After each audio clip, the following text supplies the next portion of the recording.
যতদূর চোখ যায় কেবল দর্শক আর ভারতীয় জার্সি। এই ফ্যানরা বলে দেয় ভারত ক্রিকেটটা কতখানি ভালোবাসে, আর ভালোবাসবে না কেন, কারণটা এই মাঠে প্রায় এক যুগ কিংবা তার চেয়েও বেশি 14 বছর পর আবার ক্রিকেটটা ফিরেছে। এই মাঠের গল্প কিংবা ভারতীয় যে ক্রিকেট প্রেমের গল্প জানাবো আপনাদের। যতদূর চোখ যায় কেবল ভারতীয় দর্শক আর দর্শক, সেই গল্পগুলো আপনাদের ধীরে ধীরে জানাই। আপনি যদি 13-14 বছর বয়সী কোনো শিশুর কথা চিন্তা করেন যে হয়তো জীবনে প্রথমবার আন্তর্জাতিক ক্রিকেট খেলবে গোয়ালিয়রের, কেননা এই মাঠে 14টা বছর কোনো ম্যাচ হয় না। সবশেষ ম্যাচ হয়েছিল 2014 সালে, সেবার সচিন রমেশ টেন্ডুলকার, যে কিনা ভারতীয়দের কাছে অনেকটা ক্রিকেট ঈশ্বরের মতো। সেই লোকটা এই মাঠে ডাবল সেঞ্চুরি করেছিল, যেটা আবার ওয়ানডে ক্রিকেট ইতিহাসে প্রথম ডাবল সেঞ্চুরি। আপনাদের দুটো গল্প জানাই, বিরাট 18 এন্ড ধোনি 7। এখন এমনই ফুরফুরে মনে থাকবে সবাই। বসুন্ধরা টয়লেট্রিজ, ফুরফুরে মন সারাক্ষণ। কে জানে এই দুই শিশু হয়তো প্রথমবার এই মাঠে খেলা দেখতে এসেছে। একটা প্রজন্মের শুরু হলো, কারণ গোয়ালিয়র শহরে 14 বছর করে আন্তর্জাতিক ম্যাচই হয় না। সবার মধ্যে আগ্রহ যে তারা কখন ম্যাচটা দেখবেন, জনমনে একটাই আগ্রহ তারা খেলাটা কখন দেখবেন। এমনকি আপনি যদি দেখেন যে সবার গায়ে জার্সি রোহিত 45, বিরাট 18, কারো কারো গায়ে আবার স্কাই মানে সূর্য কুমার ইয়াদবের জার্সি রয়েছে। কত কত হাজার হাজার বিরাট, কত হাজার হাজার রোহিত এই মাঠে অপেক্ষায় রয়েছে।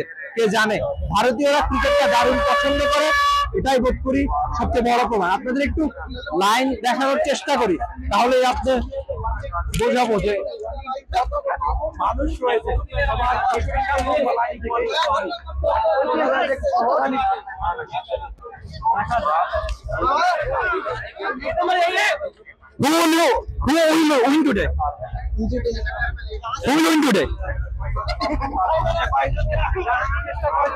কে জেতে, তবে তাদের সে প্রশ্নের উত্তরের জন্য আদতে লম্বা লাইন তো।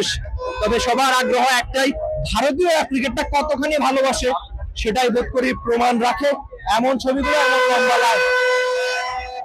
বাংলাদেশের নিশ্চয়ই কঠিন পরীক্ষা রাখবে এই ভারতীয় সমর্থকরা, যারা কিনা ক্রিকেটটা প্রচন্ড ভালোবাসে।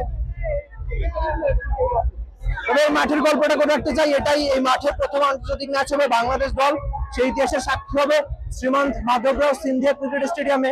এটাই হবে প্রথম কোন আন্তর্জাতিক ম্যাচ। বিরাট 18 একজন ইন্ডাস্ট্রি বলছে চিকু আজাও, মানে চিকু এদিকে আসো। এটাই হচ্ছে ভারতীয়দের ক্রিকেট প্রেম। আপাতত শ্রীমন্ত মাধবরাও ক্রিকেট স্টেডিয়ামের লম্বা লাইন থেকে বিদায় নিচ্ছি। নিশ্চয়ই দেখা হয়ে যাবে অন্য কোনো ক্রিকেটীয় গল্পে, অন্য কোনো ক্রিকেটীয় কন্টেন্টে। Rifat Emil, T Sports, Gwalior, Bharat. For more updates, subscribe to our YouTube channel and click on the bell icon. Follow us on Facebook and Instagram. Download T Sports app to enjoy exciting games and highlights. Visit tsports.com.